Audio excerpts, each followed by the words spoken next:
আমরা দেখেছি পলাশীতে নবাব সিরাজউদ্দৌলার পরাজয় এবং পতন। সেদিন যারা বিশ্বাসঘাতকতা করেছিল তার আপন মানুষ। ঠিক একই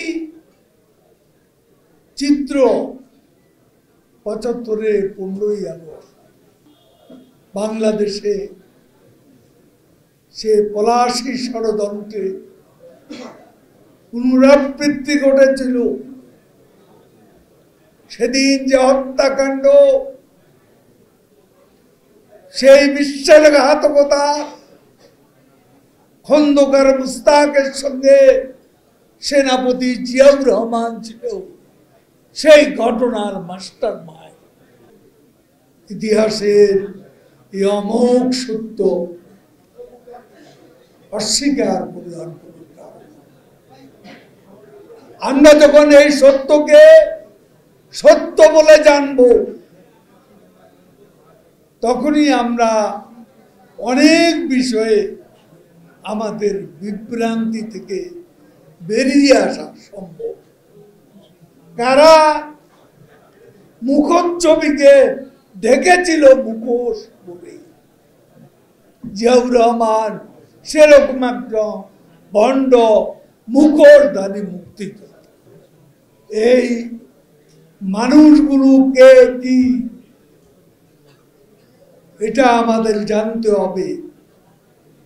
এদের চরিত্র উদ্ঘাটন করতে হবে, তাহলেই আজকে তাদের উত্তরসূরিরা বাংলাদেশে যে নষ্ট রাজনীতি, সাম্প্রদায়িক রাজনীতি, জঙ্গিবাদী রাজনীতির প্রবর্তন করেছিল, তার ব্যাকগ্রাউন্ড আমাদের জানতে হবে।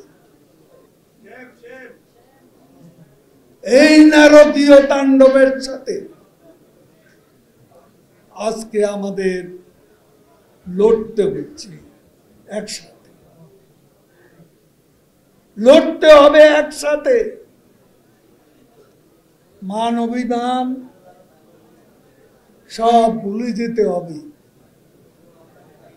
আজ ওই পশু শক্তি যদি আরো প্রশ্রয় পায়, তাহলে আমাদের সবাইকে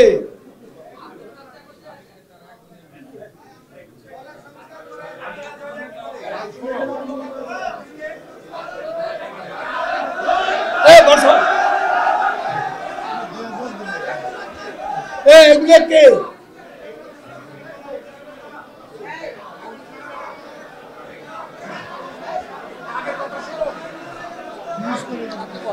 সবাইকে আমাদের ঐক্যবদ্ধ হয়ে লড়াই করতে হবে। অশুভ শক্তি, স্বাধীনতা বিরোধী, মুক্তিযুদ্ধ বিরোধী, গণতন্ত্র বিরোধী এই অপশক্তিকে যে কোনো মূল্যে আমাদের প্রতিরোধ করতে হবে। শেখ হাসিনার হাতকে শক্তিশালী করে তিনি আজকে জাতীয় জীবনে স্বস্তি ফিরিয়ে এনেছেন। এই স্বস্তির ধারাকে অব্যাহত রাখার জন্য আমরা নেত্রীর সঙ্গে আছি, তার সঙ্গে থাকবো। শেখ হাসিনাই এই মুহূর্তে আমাদের অস্তিত্বের সংগ্রামের কান্ডারি। আমাদের আরো শক্তিশালী করতে হবে।